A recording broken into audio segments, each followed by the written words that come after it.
What's up there, everyone? It's GG Sober Sun here at the beach on a much brighter day. I've had the beachcomber out, so it's nice and smooth and junk free, trash free. Well, fairly trash free anyway.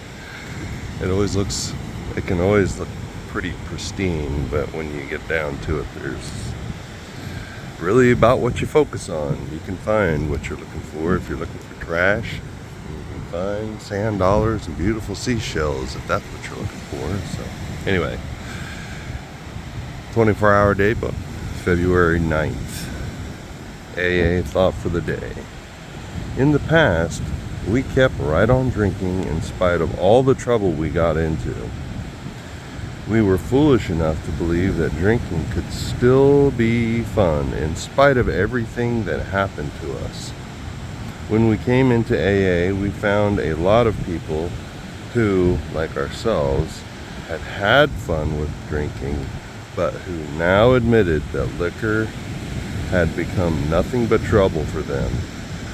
And when we found that this thing had happened to a lot of other people besides ourselves, we realized that perhaps we weren't such odd ducks after all.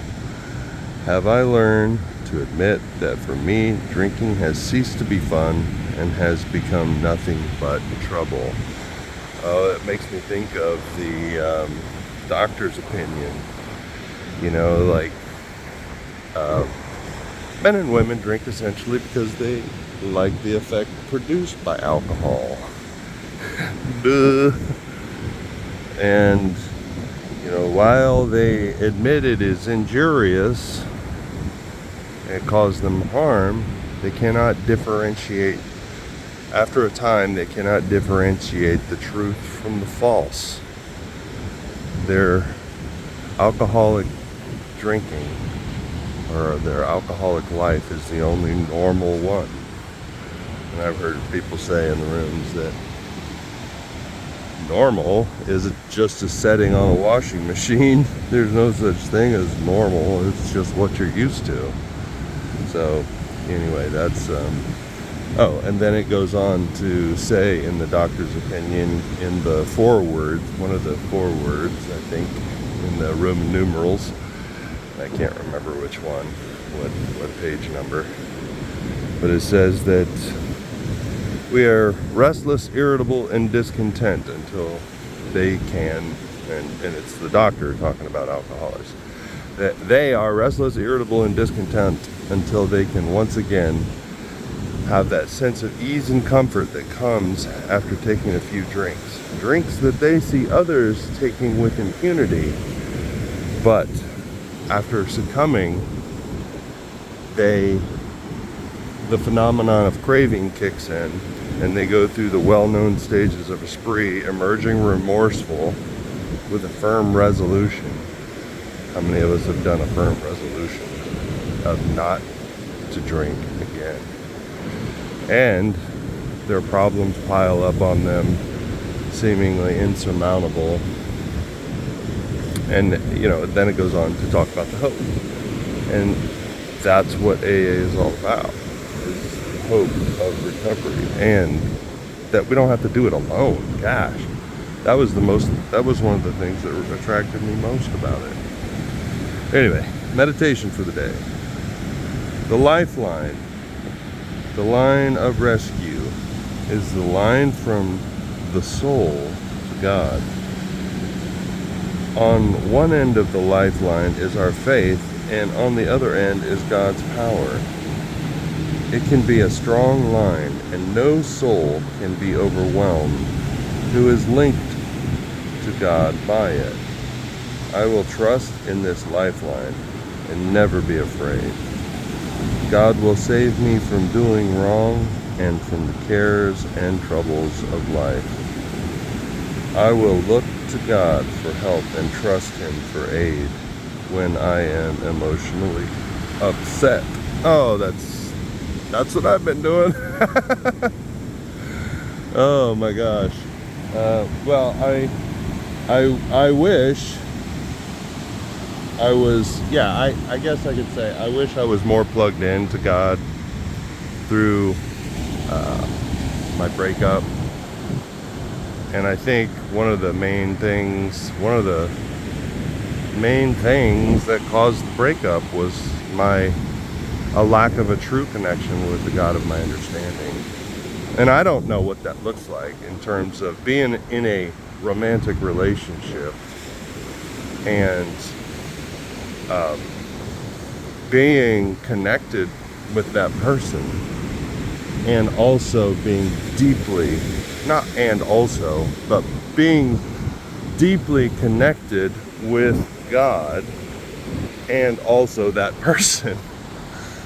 You know, I don't know what it looks like, but I know that a day at a time, if I trust and I continue to connect with my higher power on a deep level, that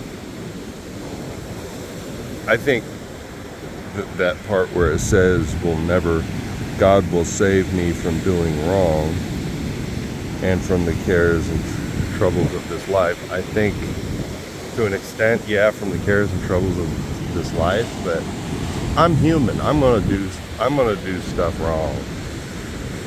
And that's okay. That's what the steps are for. I can make amends. You know, if it was a one and done, in the 9th step, I make amends. But the 10th step is we continue to take personal inventory. And when we're wrong, promptly admit it. Not if we ever are wrong again, or it goes from the 9th step to the 11th step. Like you make your final amends and you're done. It doesn't work that way. We have to practice these principles in all areas of our life. And so, anyway, prayer for the day. I pray that no lack of trust or fearfulness will make me disloyal to God. Oof, I don't know if I like that word, disloyal. I pray that I may keep a strong hold on the lifeline of faith. Well, I know God uses everything, so I don't know if I agree with the disloyalty part. I'm not going to go commit murder, obviously, and say, work it out, God. It's not how, I don't think that's how God works. I hope that's not how God works. I wouldn't claim to know everything about God, but I know that God can redeem all things. So no matter, like it says, I think in the promises, no matter how far down the scale we have gone, we will see how our experience can benefit others. So that, I think, is what it means more of. But I can't if I'm trying to be perfect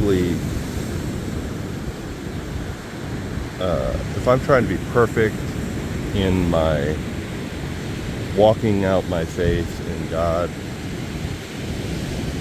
that in and of itself is fear. Boom. That has been my experience anyway.